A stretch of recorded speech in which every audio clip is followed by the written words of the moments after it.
I always have mixed feelings when I'm about to leave a place. I'm glad that I'm going back because I'm tired. I want to go home.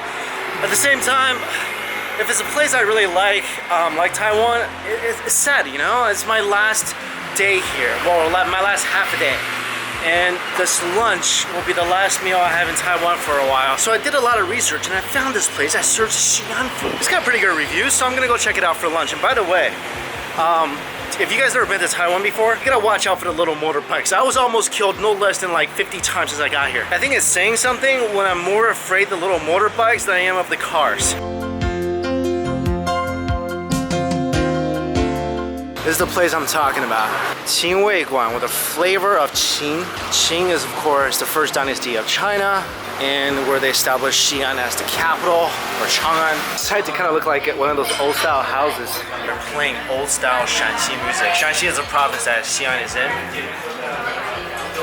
A lot of people here. So far, so good. A little banchan. What is this? Like wonton crisps? It's like the 10 weird things we do in Shanxi, which is all true. This one really applies to me. It says, as long as we have chili, we don't need anything else. Ah, this is the special. Pomo, the lamb soup with bun. I try to order like 8 things, they stop me at 4. So we'll deal with these 4 first, and we'll see where we're at. Pieces of gluten.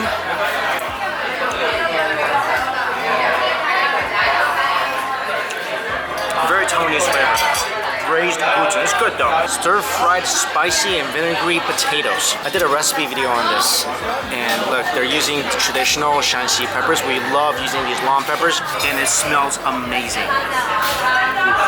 Shredded potatoes, some garlic, cooked only for a few minutes so it retains its crispiness, and it has some white vinegar here, so it's gonna be spicy, and again, like I said, vinegary, one of my all-time favorite dishes. This will also act as my serving of vegetables.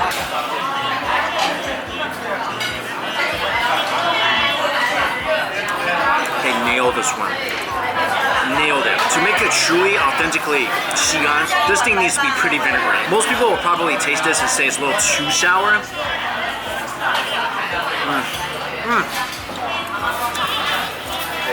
Not as Xi'an people.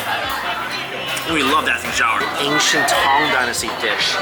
Really simple. Tender beef, tons of scallions, pepper, some garlic, and black bean sauce. The dishes are not that big, so I feel like I ordered 4 so far. I feel like I can keep going. Oh. Pickle radish too. Ooh. Wow, that beef is tender. This is what I've been waiting for. Biang biang noodles with hot oil. There's their hot oil. They flash fry some sesame so you get that beautiful aroma. And this you gotta eat right away. Otherwise the noodle's gonna stick together. What you're seeing here is probably just one noodle. Because these things are so wide and they stretch it. This is all cut very evenly. The width of the noodle is nice and uniformed. Looks beautiful. This is so wide you can wrap up a mummy with it.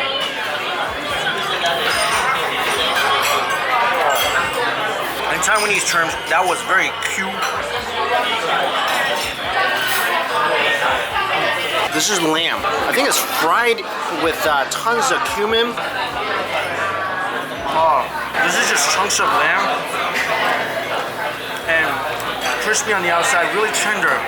A lot of cumin flavor, not that spicy. It needs a bit more salt, I feel like. So I ordered something else. This is gonna be my lamb soup with bun. When you're eating this dish in Xi'an, you have to break apart your bun yourself. And here, they make you do that. And this is really heavy because it's thick. That way it won't get soggy in the lamb soup. It's pretty funny to have the character Qi on this. So you gotta break this apart. It's gotta be the size of maybe like half of your pinky's fingernail. Oh, it's so awesome. I haven't done this in decades. Like that big. That's what you want. I mean, don't squeeze it like I did, but that's, yeah, like that big. Maybe a little smaller than that. I'm a little ashamed of myself. This is not up to Xi'an standards. I'm kind of in a hurry and my fingers are tired, so yeah, That's a major fail. Like, I would have gotten yelled at by my relatives in China. Here it is, lamb soup with the bits of buns I just broke apart. Oh, let's see what's underneath. Oh, those are my buns. Not that much. Usually, this dish will have more buns. Like, usually you have like 2 of these buns, and usually the soup is a lot thicker. There's tons of cabbage in here. Scallions, chunks of lamb. I mean, this looks and feels really tender. Usually this dish would come with 2 vital ingredients. One is pickled garlic, and the other is garlic hot sauce. This came with neither of them.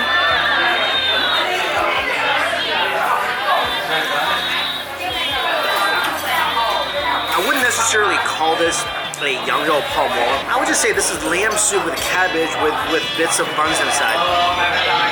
That's essentially what this is. This is lamb soup. They did give me some hot sauce. Let me add this in there.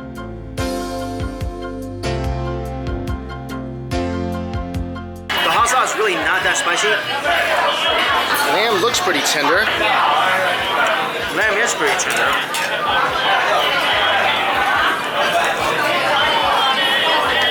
The lamb meat itself, not all that flavorful. I would call this a pretty mediocre adaptation. They call this a Mongolian fried milk wonton hang glider shuriken looking thing. And it's supposed to be milk on the inside.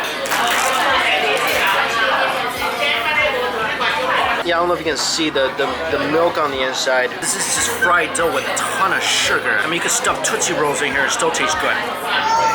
I heard them wrong. I guess they mean cheese on the inside. It tastes like a sweet, cheesy wonton. So let's try them. That place was not bad. My favorite is the potatoes. Now, before you go on thinking like, why is my favorite dish potatoes? It's just because they made it so much like what I used to have in China, and it brought up all these, weird feelings of sentiment and tears. But I didn't feel the lamb soup was really worth it. Also, that place is not cheap. That was 1,200 Taiwan dollars, so around 40 bucks. And for Taiwan, that's fairly pricey. Also, the reason I completely filled up is because I'm flying back on premium economy class, and the food coming over here is any indication, then yeah, I need to fill up. Also, it's my last meal.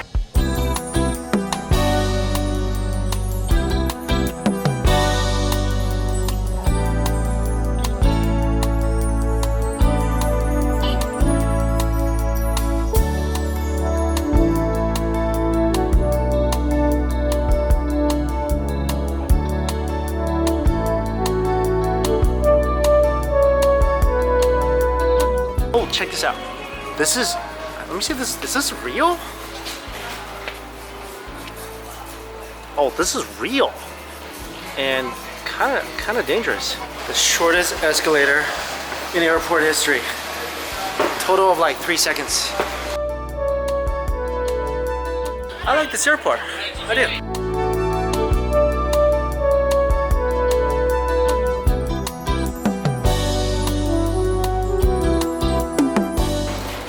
Plaza Premium. Oh, there's a tea waiting lounge. This airport's so cool.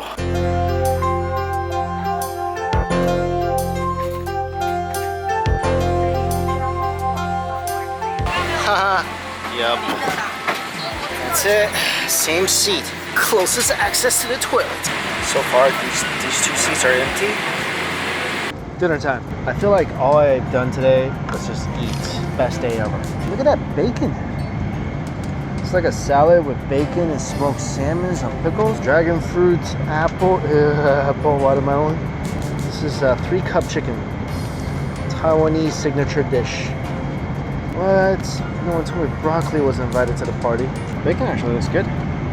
Oh, little potato salad too. Bacon's not too bad.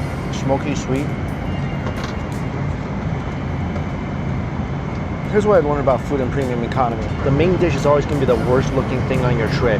Doesn't mean it tastes bad, it just looks really bad. Best thing of the meal, strawberry Haagen-Dazs ice cream. Like I was saying, if you just eat it, the flavor is sometimes not too bad.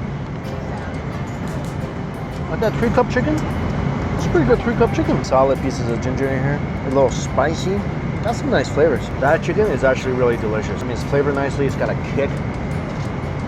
And when it comes to broccoli, I don't even like broccoli on land. I'm certainly not eating this 30,000 feet up in the air. I know this is kind of bad, but this might be the healthiest thing I'm eating today. White chocolate almond cookie roll.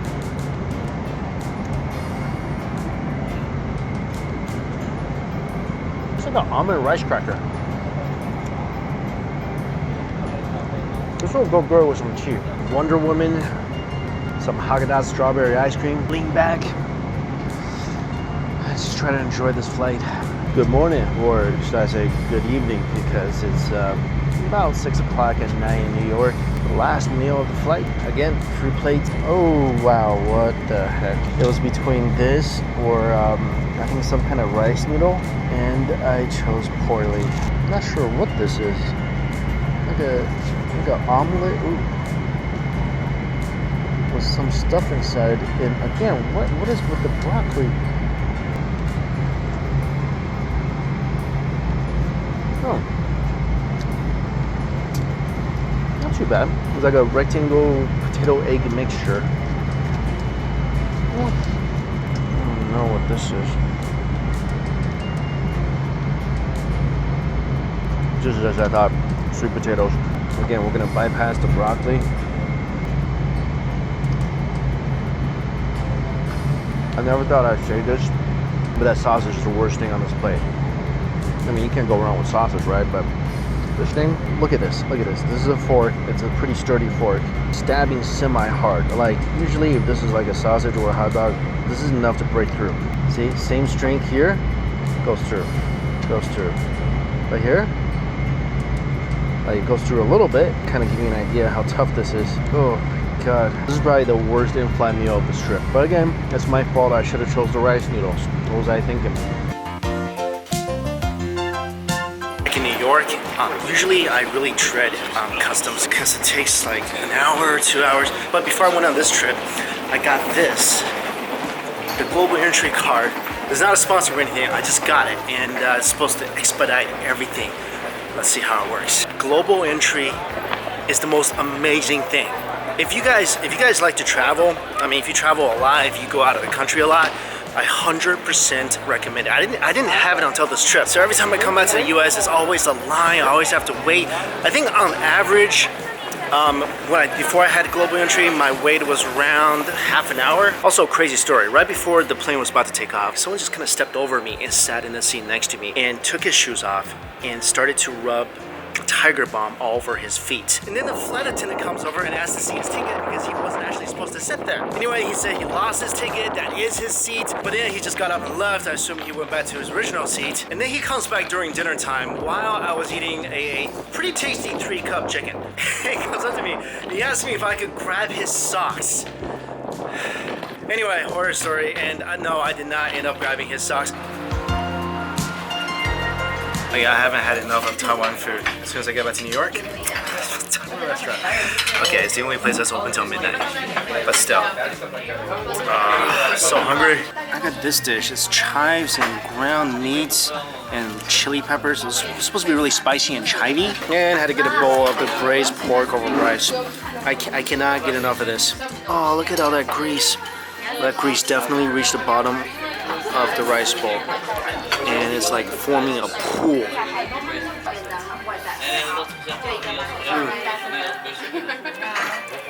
It's fatty, that's nice, but not anywhere near as flavorful as what I had in Taiwan. This is like a really famous Taiwanese restaurant in New York City. Night and day. Try this chive. The chive dish is really good. Spicy, it's got black bean sauce, which makes everything better. It's like 10 o'clock at night right now. I didn't plan on eating, but this is like lunchtime for me in Taiwan and I'm starving. This is it. I'm serious, finally ending the video. Thanks for watching, thanks for following along. See you later.